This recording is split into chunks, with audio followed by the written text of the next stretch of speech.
Hello and welcome to episode 1104 of The Sleeper and the Bust. It is Friday, October 7th. I'm your host, Paul Sporer, joined this morning by Justin Mason. Justin, good morning, sir. Good morning. How you doing? I'm sad. Yeah. The regular season grind is over. Yeah. The playoff baseball starts today, though. So there's that. A full day of playoff baseball. Yes. Like 9 o'clock in the morning, my time starting. Crazy. Yeah. But we were looking at it. There's not really anything else for them to do because of the way the scheduling is. The only thing I would have done differently here is maybe overlapped it a little bit so that there isn't a 9 a.m. Pacific game.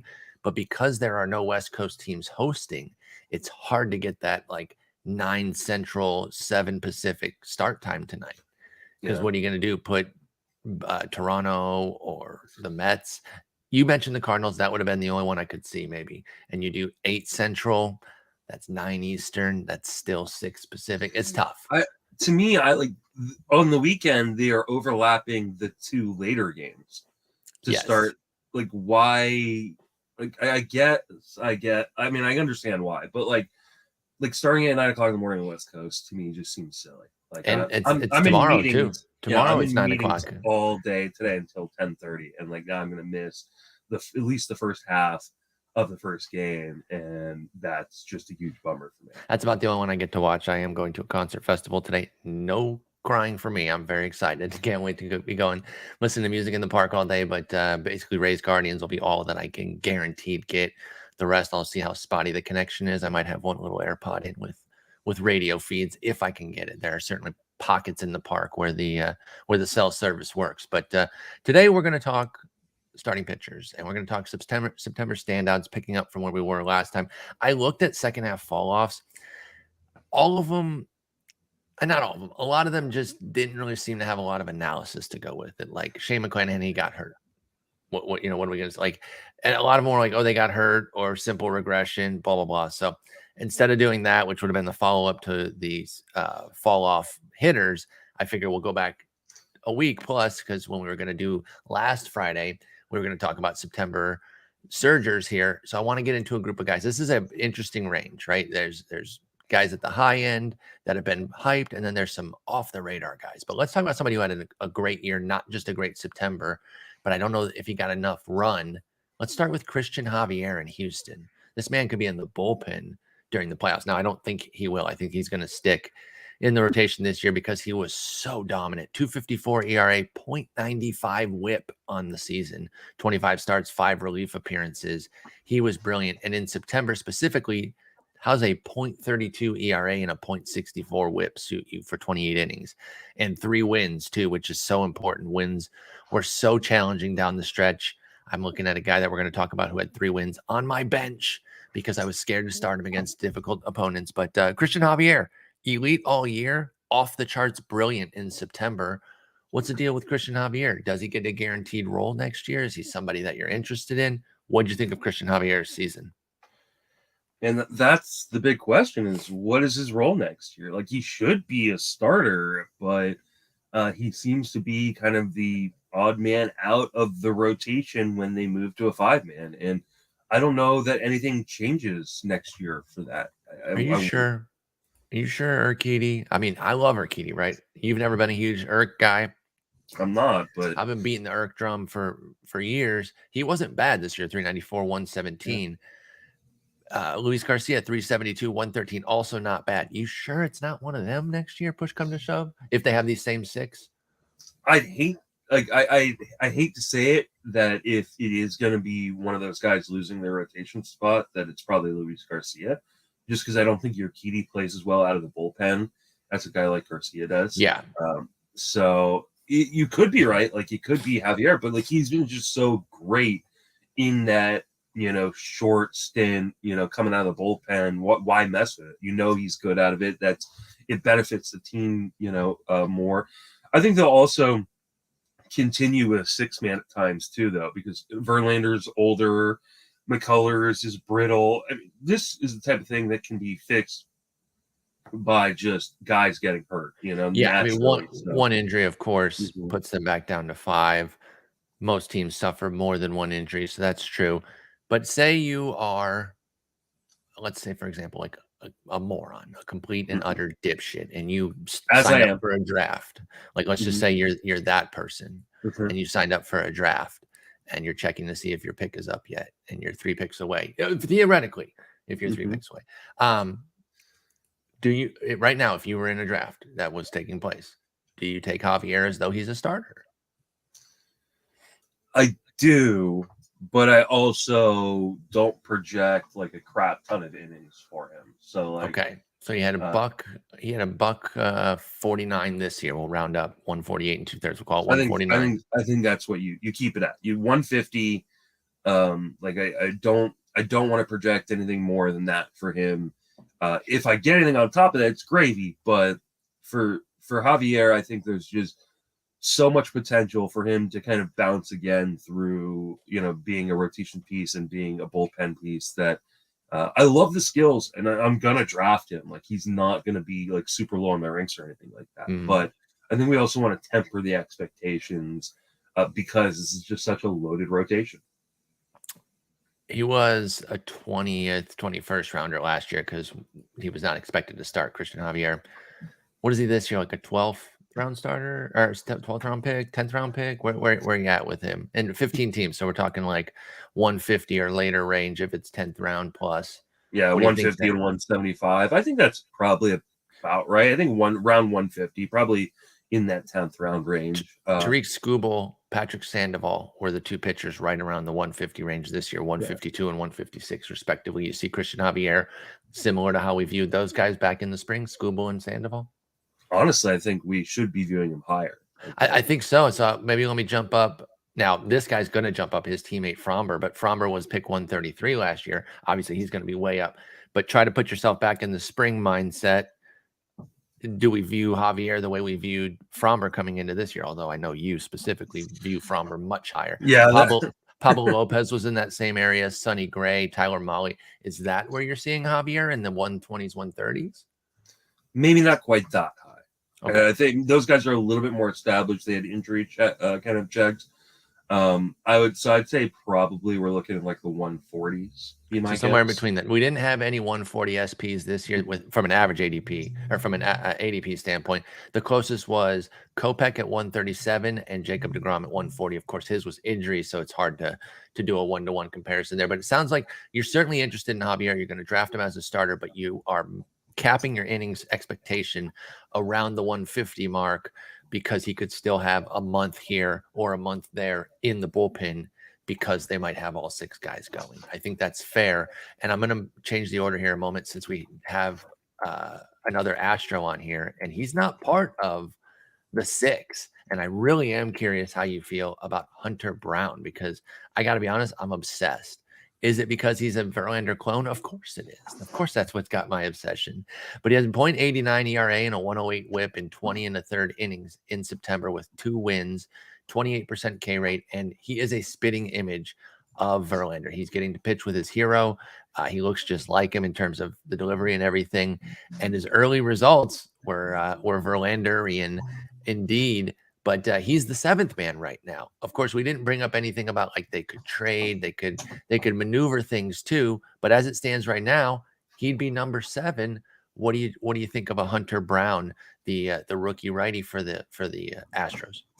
You gotta wonder if they're gonna make a trade at some point. Like, yeah, there's just so much depth. Maybe a guy like Fromber or a guy like Luis Garcia like makes sense for them to. Probably not Fromber, but I don't think they trade your boy Fromber, man.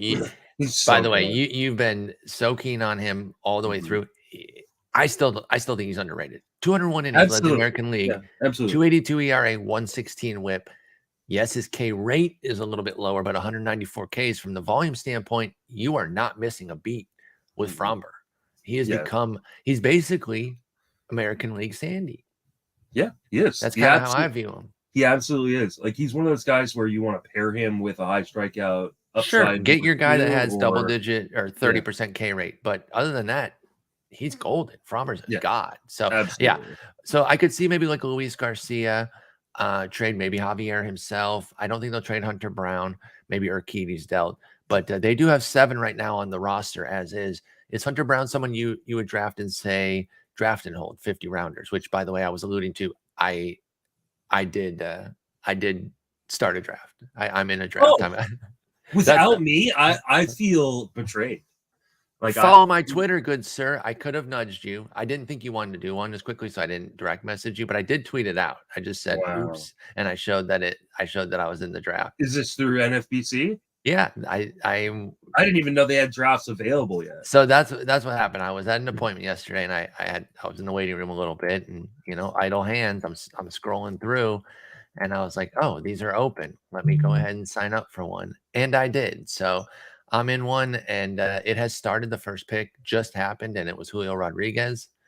Zach Waxman is on the clock. I'll probably make a dog shit pick, and then Frank Stanfield, and I pick 5th.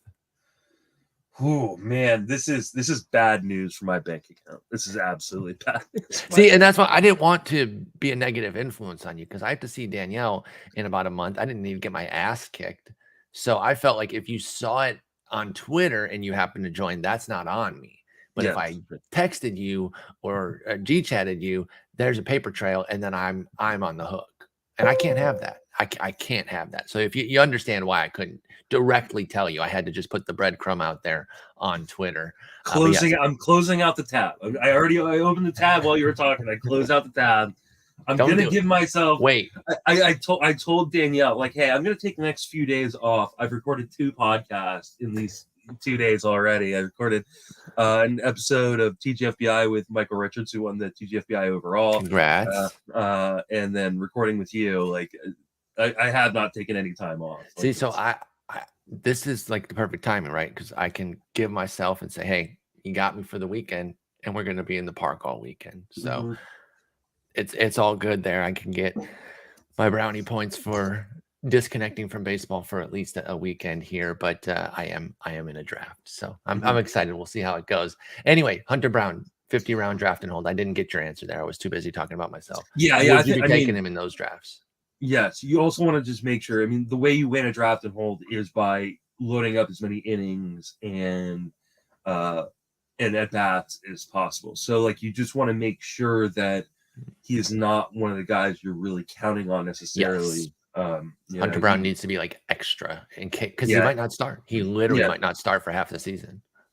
Yeah, because as much as we say like they should trade one of these guys, the most valuable thing in baseball is pitching depth. Right, is having that rotation depth and that bullpen depth to propel you, and it's one of the things that's made the Astros so successful. So I like Hunter Brown from a skills perspective. I think he is a really, really interesting guy, but I think he needs 2 injuries to eat or trades or moves. To get into that rotation. He'll be a part of it. It's just going to be kind of a random times of the year, so like he's not going to be draftable more than likely unless a move happens or injury happens before draft day. He won't be draftable in a regular league. Even as a spec pick, because you're just going to have to hold on to him. And I just don't think you want to do that. Yeah, in a 12 team, I don't think you're holding like a Hunter Brown for a month even. So I don't think you can do it at 15. Like it's just. Like, especially, I mean, unless you have like really, really deep benches, it just doesn't make sense to burn a roster spot. You think about all the guys that kind of came up in the first month of the season that ended up being huge for teams, Spencer Strider and Kyle Wright, and, those guys. Like, you want to be trying to find the next one of those guys, not holding on to someone who's in the minor league who may not come up at all. Yeah, and Brown could be that guy, but he needs the opportunity, and that's the tough part. So he's somebody whose draft stock could certainly ebb and flow based on the offseason. And if the path opens up a bit more, then he becomes an all formats type of guy. But as it stands right now, I do think Hunter Brown is best utilized in draft and hold leagues where you don't have to rely on him. What about another Hunter? This guy will not be just taken in draft and hold leagues. He put a premium on his price with this finish. Hunter Greene put up 23 innings of a .78 ERA and a .83 whip with a 41% K rate in September. It wasn't just September. He closed strong in general. The youngster really took a step forward with his command and control. 8% walk rate, we'll take that all day from him. That's about average, but when you're striking out that many, that totally plays. And Hunter Greene really, really started to look like the guy that has generated so much excitement as a former number 2 overall pick. Nick Lodolo as well, by the way. I didn't put him on the list because we did recently talk about him, but both of them looked like a great 1-2 punch. You kind of go back to mid-July with Hunter Greene. Now, he did miss a bunch of time. He basically missed all of August and the first half of September, so he only had 4 starts. But you take a look at his last 46 innings coming down the stretch from July 9th on, 175 ERA and 66 Ks and 46 in the third innings. Where's Hunter Greene going next year? Will you be paying the inflated price because the helium is going to push him up? Yeah, he's going to be going probably higher than I'm going to be willing to take him. I love Hunter Greene. I love the idea of Hunter Greene. I'm scared about the command and control, as you referenced. Just, even in these great stretches, he had a 4-walk outing and 3 3-walk outings. Like that's scary. Like that's for a guy who can give up the long ball at times. On the bright side, since July 9th, he only gave up 2 home runs. So that's really, really good. The command's on point, control not so much. You're still in that dangerous ballpark. I like the division that he pitches in. But, and we'll mention it throughout the offseason, division no longer as big of an advantage because the schedule is going to be balanced now. Yep. So you don't get to pick on, obviously he's on Cincinnati as well, but you don't get to pick on Pittsburgh a bunch, the Cubs and all that. You're not getting as many games against your division. So that also works the positive way for somebody in like the AL East. You're not having to worry as much about like Alek Manoah facing all those guys. So that's a little bit of a decline for Hunter Greene, but he's matchup proof when he's on. The problem is, it is that control. We saw the command take a step forward with the homer suppression, like you mentioned. Can he consistently live at like a 7 to 9% walk rate? Even 10% would be okay. It's when he gets in that like 12, 13% range that you can get in a lot of trouble. I'd like it below 10% too, but I could tolerate that if everything else is on point for Hunter Greene. Now, he was 324 ADP this past year. He's going to go way up beyond that.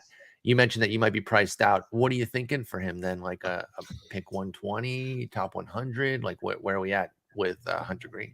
Yeah, I think he's going to go in the area that with Shane McClanahan, Alek Manoah went this year, like 80 to 100. Yep. I just think that's a bit too high. Like that's fair. It's still a bad ballpark. Like you said, the schedule's a little bit more balanced. He's not going to get as many games against Pittsburgh and the Cubs. And I just worry about that control and command.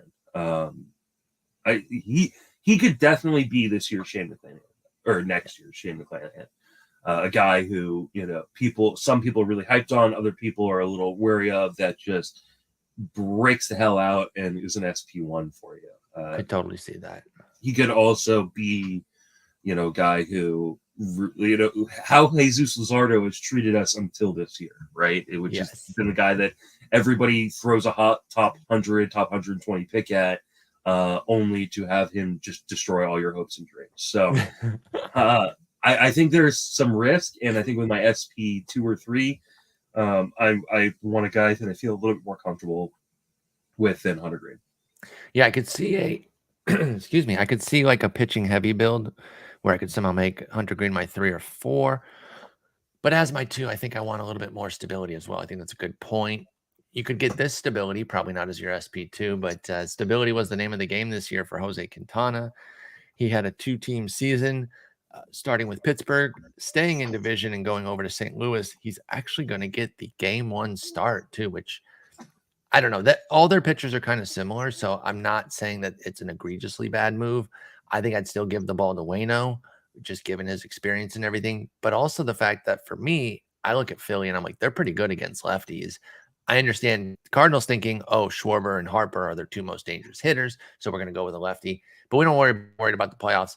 José Quintana was excellent. He was specifically quite good for St. Louis, 2.01 ERA, 1.12 WHIP after a 3.50, 1.27 with Pittsburgh. So he got better with them. His home run suppression was so strong, it led the league. 0.4 homer 9 this year was the main factor. His command and control were completely on point. 137 strikeouts in 165 2/3 for Quintana. The composite ERA was 2.92. The composite WHIP was 1.21. You going to buy anything with this for José Quintana next year? He'll be 34. Here's the thing. I don't think his price is going to soar because nobody's going to be fully buying it. So would you buy him at a fair price? I mean, a fair price being like pick 250. I don't think he's going to be expensive. I think it all depends on where he ends up. Like team wise, you mean? Yeah, team Right? wise, Yeah. because in really it's park wise. Like I want a guy who is going to be in a park that helps him suppress home runs the way Pittsburgh and St. Louis did for him this year. I think if he stays with St. Louis, I'm all in on a 250 price. He gives up so much contact. Much contact. Like we're talking like 89% zone contact, which is like scary amount of contact for a pitcher who doesn't have overpowering stuff to be giving, because I mean it really means you're living on the margins, and I think he is. I think he's one of those guys that lives on the margins. So before I draft him in any league, so which means I have to wait. I'm sitting out right now with draft and holds for a guy like, well, actually, probably not, because he's so reliable in terms of innings. Like he's one of those guys like you could feel pretty comfortable he'll be pitching in September. Yeah. So he probably actually is okay. I think I'd want to wait till after pick 300, so maybe I don't get him. But like if he were to end up in, I'm going to say Baltimore. Baltimore's actually a good place to pitch now. If he ended up in Cincinnati or obvious, even a place like Atlanta, like where they were Toronto. Toronto. Like I want to be very, very careful about the parks that he could be pitching in. Because Quintana, like the home run suppression was there this year, but he had a 1.7 homer 9 last year. So this was a drastic improvement. I'm sure some of it was skill and approach based, but a lot of it was cutting the home run to fly ball rate down to 5%, which isn't always super sustainable. Let's just be honest about it. The one thing that makes him just eminently viable is I just don't think that José Quintana's price will soar. I really don't. He's going to be 34. Everyone knows he's finesse. No one's going to be surprised, or, there'll be an occasional draft maybe that he goes what we would deem too high, but I really think he's going to easily be in the 200s pretty much across the board. And I think that's fine. Like, I mean, especially if he's like your 6 or your 7 kind of starter, like, fine. You take the gamble. I definitely will be a little bit more hesitant until I know where he's going to land. If he re-signs with the Cardinals, I mean, that's like best case scenario. You got a guy who gets a fair amount of ground balls with the best infield defense in baseball in a park that helps suppress home runs. Like, I think that would be the perfect landing spot for him to just stay in St. Louis. But until I know that for sure, or I see exactly where he's landing, I'm probably gonna just kind of temper my expectations on where I'm willing to take him. Yeah, I think that totally checks out with José Quintana. And we'll see. Like, even if he has a huge playoff, I don't think there's going to be a massive tax on him. No. Let's talk Drey Jameson. Let's go the other end of the spectrum age-wise here and talk the young buck, 24-year-old righty for the D-backs. That was the guy I mentioned that also had 3 wins here in September. Oh, I didn't mention Quintana's September numbers. 0.81 ERA, 0.75 whip. Pretty disgusting. Drey Jameson had a 1.48 ERA, 1.11 whip in September. He was great. He was on my bench, though, because he was busy blasting excellent teams, and I was nervous about it, so I didn't start him in his debut against the Padres. Nobody did, of course. You couldn't pick him up in the NFBC. But then at the Dodgers, I'm like, well, I got to sit this guy. 6 innings, 2 runs, 7 strikeouts, and a win. And then he did start against San Francisco 2 times to end the year. I did get those, so I got one of the wins. But he was excellent. He went 6+ in 3 out of the 4 starts, 5 1/3 scoreless in the other of those starts. Legit prospect for the D-backs, came up, pitched really well. Do you believe in Drey Jameson at all? Does he? Does this hot September put him on your radar for 2023? Excuse me. I mean, he definitely is on my radar. I don't think he's like a big breakout candidate necessarily. I still think he needs to at least improve the usage of the third pitch. And I just don't know. Like, the fastball is good, but I don't think it's as great as maybe we graded it out on Fangraphs at the beginning of the year. Sorry for that sound, by the way. Yeah, you hear that? Well, Kyle is taking more.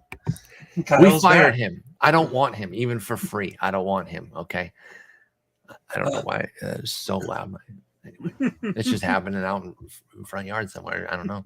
But yeah, Drey Jameson. So you're saying you don't think it's a 70 fastball like it was graded. It's pretty good fastball though. I like Drey Jameson a good bit. I mean, I think he's underwhelming, honestly. Like I you kind of look at those grades and you go, hey, this is the next big star. I don't think he's a star.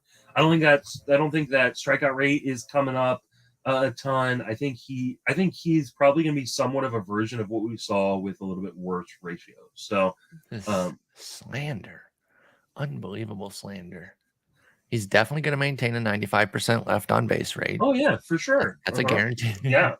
No, but I like that he had 25% K rate, 11% swinging strike, 56% ground ball rate. I like that. If that ground ball rate is legit, which I believe it is based on his minor league numbers, I really do like that as a nice foundation too. He does not have a gaudy strikeout rate. Minor league numbers, especially in AAA, weren't particularly special, but that's why you don't take PCL pitcher numbers too seriously. What do we think he can become then next year? Like, what are you looking at? Do you think he's a low 4s ERA kind of guy, like struggles, little ups and downs through a rookie season? Do you think he can be in the mid 3s with his ERA, or are you worried even more like mid to high 4s with Drey Jameson?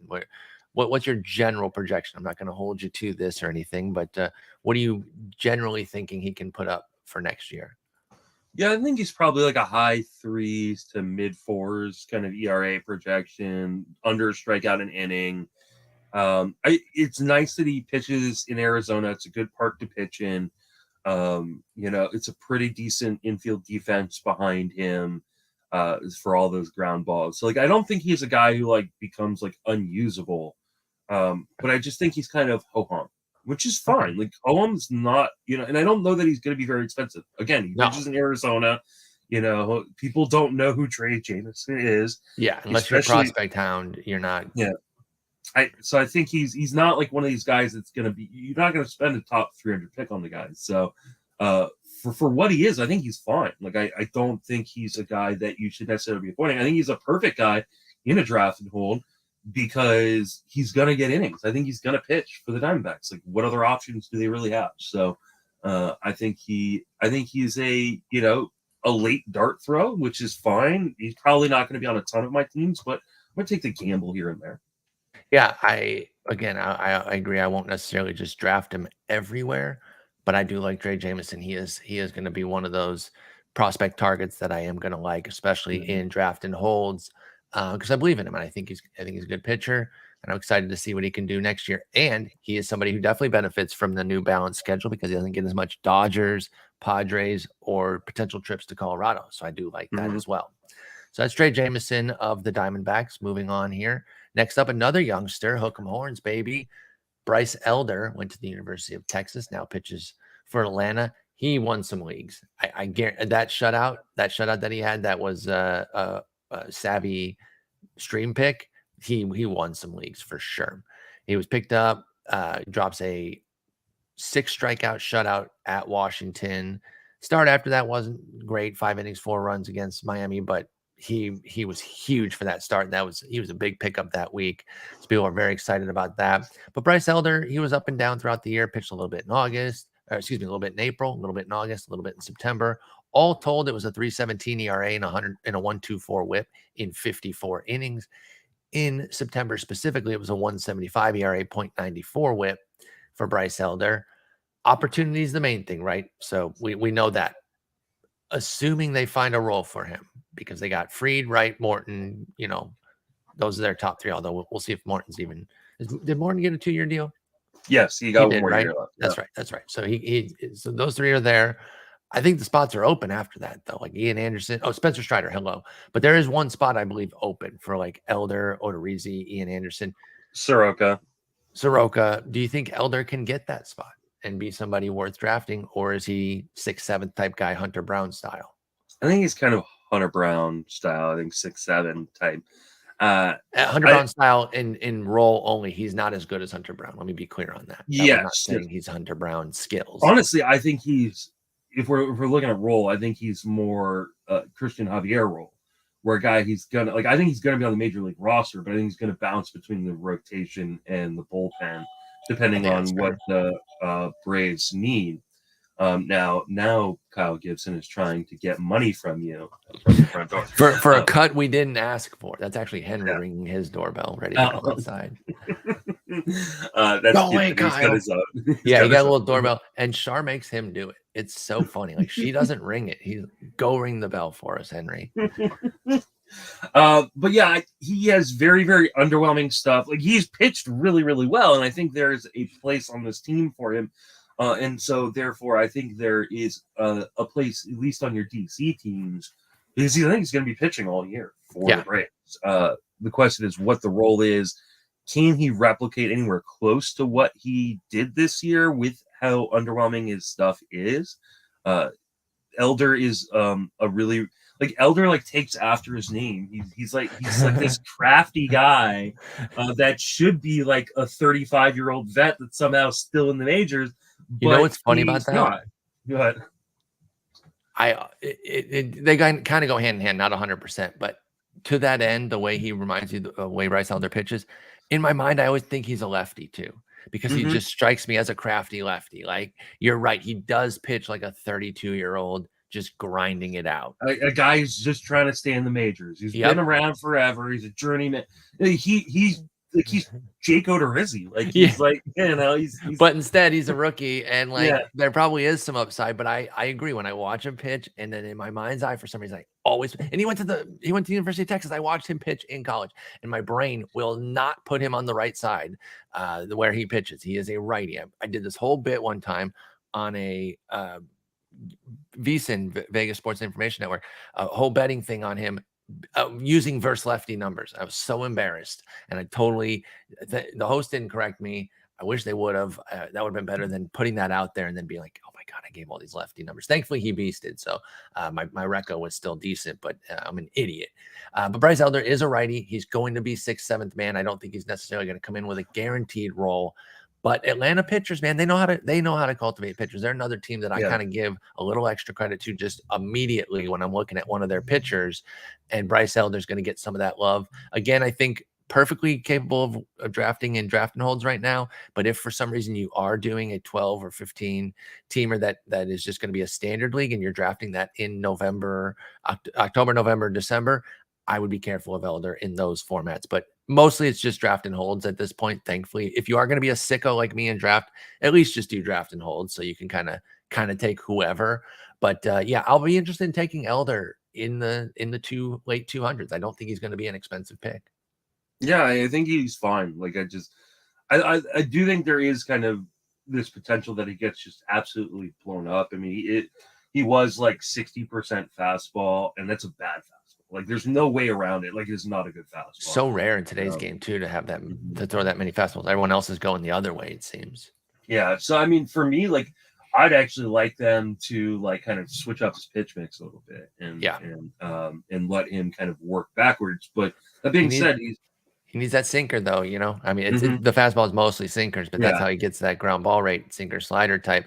Maybe a better third pitch too, right? Because I mean, the changeup is there; it's legit. He throws at 12%, but yeah, this is not a fully formed product. I think it's more about sequencing for Elder. That's fair.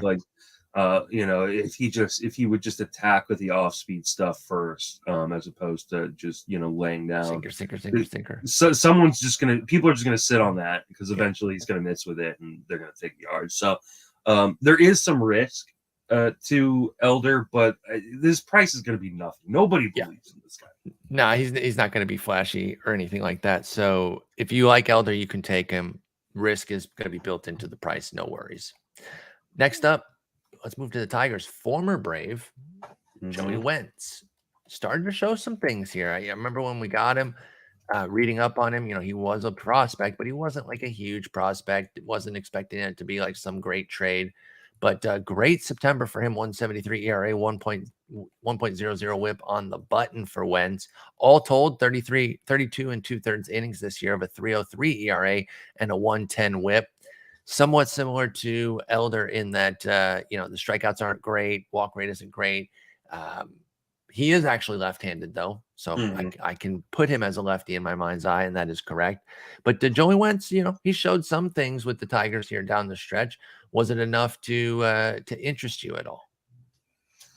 A little bit, because I think there's going to be a spot in the rotation for him next year. I agree with that. I think he's going to come into camp with a potential, actual potential shot at a real job, unlike Hunter Brown and Bryce Elder, who are likely going to be resorted to being 6-mans or 7-mans. Yep. I think Wentz has a really good opportunity to be like the 4th or 5th starter in this Tigers rotation, depending on what they do in the offseason. Obviously, they were big spenders last year. We have to see, like, injury-wise, like, what guys are coming back and what guys aren't. But it's a good park to pitch in. I think his big concern is going to be, command. Like, how many homers does he give up? Pitching in Detroit helps that, right? I mean, it's a good place to pitch. Yeah, as we bemoan the likes of Akil Baddoo and Javier Baez not being able to hit balls out of the park. Yes. But that's great for a guy like Wentz. And I do think he has pretty good stuff when he can command and control it. The problem is his command and control throughout the minor leagues have been very spotty. It's the reason why Atlanta gave up on him. I think he's going to be dirt cheap. I think you're going to get him around pick 500 or something like that, pick 600. So, like, yeah, take the gamble. Why not? Like, he's a guy who should get a fair amount of innings at the major league level next year, even if he's bad. Like, he's a guy who probably, as long as he's healthy, he'd be fine. So, yeah, I fully agree there. You're paying nothing for Joey Wentz if you like him. If you saw some things that you think he can improve upon with the Tigers, I think opportunity will be there. Price will be nothing. Doesn't have a lot of swing and miss. 8%, 9% swinging strike rate, not great with a 20% K rate. However, I think part of that might be figuring out his stuff in the majors, because he had some pretty nice swinging strike rates in the minors, including a 15% this year at AAA, an 11% and 25% K rate in AA last year. Like, we've seen some swing and miss from Wentz. Can he bring it to the majors will be the next question. We'll have to see how that slider goes. But like you said, opportunity will absolutely be there. And I'm on the clock. A-Rod, Turner, Judge, Acuna were the top 4. Frank Stanfield. Isn't Frank Stanfield a Yankees fan? I believe he is, yeah. Homer. He's the one who took Judge. Of course. Homer. Should I go Ramirez or Ohtani? Oh, now we're putting our last conversation to the test. Man, that's a tough one, because I think taking Ohtani. I think. All right, take Ohtani. I want to see how you build this, because all right, I'm doing. I still think Ramirez should be a top 3 pick. Like, I do too. Like, is like. I didn't think I'd have an opportunity at him, right? I was kind of thinking Ohtani all the way, thinking like that the choice was going to be made for me. But with Ramirez there, I'm like, I really should take him. I mean, I do have him and Ohtani very close, though. It's Trey, Ramirez, Ohtani, I think was the order I said when we talked, when we had that Ohtani combo. I think I said this like 10 times already, like in reference to next year or this year's, I guess, draft season now. I do not want to top like 5-6 pick. Like I want, like, because usually you had the potential, your pick 6, you said, or pick 5? Pick 5. At pick 5, you have the potential to get Ohtani or J-Ram. Like that's nuts. Like that, and I'll be interested where J-Ram falls. So give me as late of a pick as possible. I feel you. It's a deep first round. Nicholas Gout is in this draft. He picks not next, but he picks 7. At not Burt Reynolds, for those of you who love good beards and very funny follow on Twitter. Great dude. Yeah, I hope he goes to Arizona. And Mike Masato. He's not. Nick is not going to be at Pats, unfortunately. That's a bummer. He's a really, really fun dude. Great guy to hang out with. All right, Ohtani's being picked right now. I did it. Let's do it. There you go. That J-Ram. I wouldn't do that very often, skipping him. I really thought I had no chance at him, but let's see what the Ohtani build looks like. All right, moving on to our next guy. We got a few more here as we wrap up. Bailey Ober. Remember, a lot of preseason hype about him, a lot of excitement. It was undercut by a relatively early injury that sidelined him for a good bit. But if you held on, which I believe is exactly what Tanner Bell and Jeff Zimmerman did in our main. I don't think they ever let him get on the wire. I believe that's who has him. So even when he was kind of coming back and on rehab, I remember going to check to say, oh, let me try to sneak him a couple weeks early. Nope. He was held because, they saw that upside and they wanted to hang on to him. He was undercut on June 1st. So he missed several months, came back on September 16th, put up 4 starts, put up 4 strong starts though, 2.01 ERA, 0.72 whip. Perhaps most importantly was the fact that he only allowed 2 homers in that time. Homers are the big issue with Ober. That's what we kind of needed to see. Like, okay, can he limit the homers consistently? 2 in 22 and a third does not tell us a whole lot, but overall, even in the 56 innings he pitched, a .6 homer night. Both he and Joe Ryan cut into their home run rates. Very small sample for Ober. Is it enough for you to buy in and buy back next year? Because I don't think the price is going to come down much from where it was. Even though he only threw 56 innings, he was picked 208 this past year. I think the price might go up because of this September. What do you think about Bailey Ober? I hope that price doesn't come up because I'm all over this. Like, it's going to go up though, dude. I don't know that it will. I think because his believers are a loud group. Like there were Bailey Ober believers. I don't know. I hope not. They got burnt pretty hard on him. That's true. You got 56 innings this year of a 321, 105. You probably didn't get much of it. I don't think many people were in the same That's the position thing. as Zimmerman and Tanner Bell, where they could just hold on to him. Like, most people had to drop him. Yes, a lot of people did cut him. That is 100% true. Now, like you said, there are some really loud voices, especially in the industry. Todd Zola, our good friend, who we're going to see at FPAS, being chief among them as like an Ober stan. But I'm here for it. Like, I'm absolutely here for it. Now, this could all go awfully wrong. Like, right? I mean, he still has like a 95% fly ball rate. Not quite that high, but it's like 60%. Like, that's scary. You do love seeing that his ground ball percentage went up from 27% to 33% in September. Like, he's getting a little bit more on the ground, but I wonder, like, how much would Kepler leaving affect that outfield defense? I think it'll still be pretty good, but it won't be quite as elite without Kepler. It was Dalton that kept him. Pardon me, Dalton Del Don kept him. Which, remember, he ran out of money early. So I think that's probably why. Yeah. Sorry. So, but it was a unique circumstance to your point, which is a lot of people did not keep him. With Bailey Ober being out that long, he was gone. Sorry to interrupt you. You were talking about the defense. Kepler could be gone, which would hurt their defense. Buxton, when he plays, of course, is excellent, but he's not reliable. So, what do you do there if their defense is compromised in the outfield?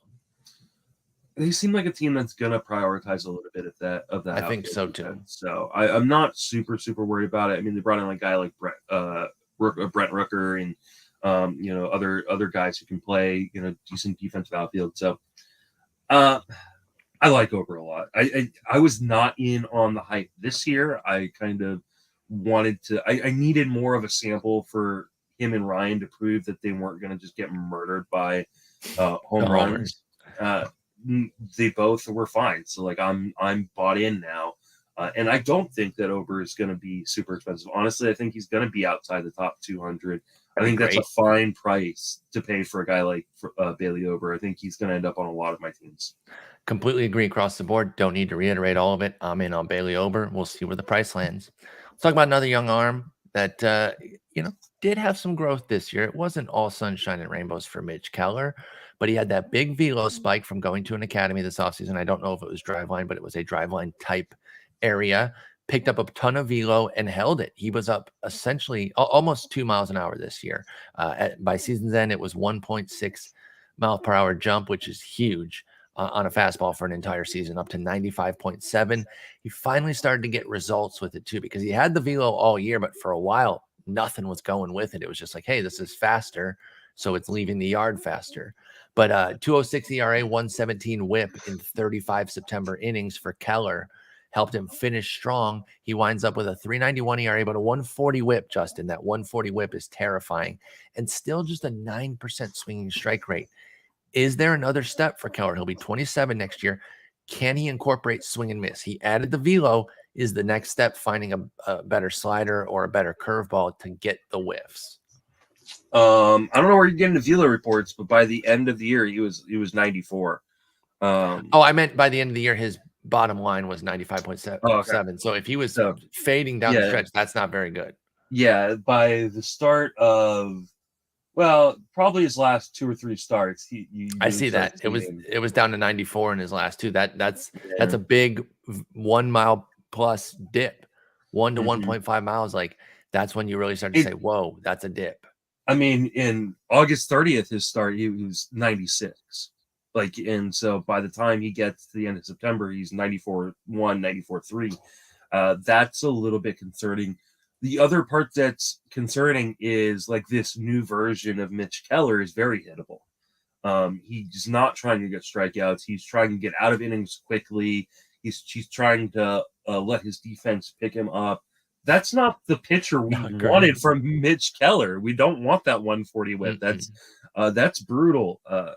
And so there are going to be some people who are taking victory laps on Mitch Keller because people are like, look, he made it through the whole season. He didn't crush ERA. Don't look at the whip. The whip is devastating. It's absolutely devastating. I think he's a fine pitcher where he goes. I hope if he's more expensive than like a top 300 pick, I'm out. Really, honestly, I want him outside top 400. At this point, like I've had my last ride with Mitch Keller. I'm not going to be going back to the well on that one. There's the massive strikeouts just aren't there. And at this point, he's just kind of a finesse guy, and that's not what you thought you were getting with Mitch Keller. No, I totally understand not really wanting to buy in. There's not a whole lot to go off of. If there's going to be a jump, it's going to be a kind of an out of nowhere jump, because you can't really uncover look under the hood and be like, oh, there's this, that, and the other that suggests that he could add all these strikeouts. It would have to be another new pitch. I mean, the fastball wasn't new, but like the velo was. It would have to be, he went back to that same academy, revamped his slider, and now Mitch Keller gets tons of swings and misses. Because other than that, I don't see it. 20% K rate, 9% swinging strike. That's so bland. That's so bland. Saving grace is that Mitch Keller will not be expensive. I don't think that even with nice ERA. And he's got a guaranteed rotation spot. Like, of all the guys we're talking about today, like, he is the probably most locked into a rotation spot. Yep. Other than Quintana, right? So Quintana and Keller, like, they're super boring. They're not high upside picks, but they're all guys who are going to be pitching probably all year wherever they're at. Yes, I totally agree with that. As with this last guy here, if healthy, which was the big issue this year for Aaron Civale, my man's body just could not stay on track. He missed multiple lengthy periods, 3 different IL stints of 22 days or more, ranging as high as 31 days, undercut him, limited him to just 97 innings. But he closed brilliantly with a 3.27 ERA and a .77 whip down the stretch, 22 innings and 3 wins. Him, Drey Jameson, and Cristian Javier were the 3 guys on this list that had 3 wins, and he only had 4 September starts. So he was kind of working behind the 8 ball there. Didn't even return until September 30th. Got 4 starts, won his last 3, looked great. Did allow 2 homers in each of the last 2 to KC, so 4 homers across 12 innings. You don't love that. But honestly, after that ugly start, the first time he went on the IL, Aaron Civale had a 7.84 ERA. From that point forward, 355 in 66 innings with 68 Ks. The Ks jumped up, which was really, really surprising. We don't usually see that from Aaron Civale. What do you make of his disjointed season? Is it enough to interest you for next year? I'm always going to be interested in Aaron Civale. I don't think I'm ever going to give up on him. What's weird about that, though, is you don't like Jose Urquidy, and I see them very similarly. But we saw the strikeout upside here with That's Civale, true. right? Like we did. 24% K rate this year. That's the difference to me. It's like you're seeing the strikeout up. You see the strikeout upside in Civale that I just never seen in Urquidy. He won Michael Richards, the TGFBI overall, that win on the final day. That's what kept him above Jeff Zimmerman. I was gonna say you didn't mention who he beat, by the way. It is our very own Jeff Zimmerman. Who Tanner Bell, Jeff's draft partner in a lot of leagues, won the TGFBI overall last year, and Jeff came within like 15 points. I think it was 15 and a half points. They're unreal. They're just so good. They're both just fantastic. A great pod Jeff does, the launch angle if you with Rob Silver, so definitely check that out as well. But enough promotion for them. Civale's one of those guys like you said, I don't think he's going to be expensive. I think he's going to be pretty cheap. I think people are going to feel pretty burned again by him. I think he's probably outside top 250, maybe even outside top 300. And I think he's a pretty reliable arm. I think as long as he's healthy, he's in that rotation. The question is always going to be command with him. Like, is he going to give up is he going to give up so many home runs that he's not worth the issues? But I do still see that strikeout upside that we saw in September, where it can be over a strikeout an inning, 160 innings. Like that's a lot of strikeouts for a guy that you don't have to spend very much on. So I think Civale is a fine gamble as in SP 7, 8, 9 type thing. Yeah, I completely agree there on Civale. I'm really excited by what we saw from him in these 97 innings. And I definitely think that he can build upon it. You're going to look at the 4.92 ERA. I hope that undercuts his price and people are worried about the home runs. There is some concern there. It might have been a trade-off with the strikeouts, is that he was in the zone more and a little bit more hittable on those homers. But I think there's a put it all together kind of year coming for Civale. I hope it's next year, because I also think he can be a like 160 inning plus type of guy. He just needs to stay healthy. I think they'll trust him at 28 next year. That even though he only had 97 this year, I don't think they're going to mitigate Civale's innings. If he's healthy, he's going to be trusted. So I'm interested in Civale for sure. Based on the perceived prices that we gave here, who is your favorite of these 10? My favorite of these 10 at the perceived prices, it's probably Ober. Okay. Yeah. I think Ober and Javier. Like, I know they're probably the more expensive guys out of this list, but I love their skills. Their upside is so rich. And I really know where they're going to be at in terms of a rotation spot, right? Like both these guys are going to.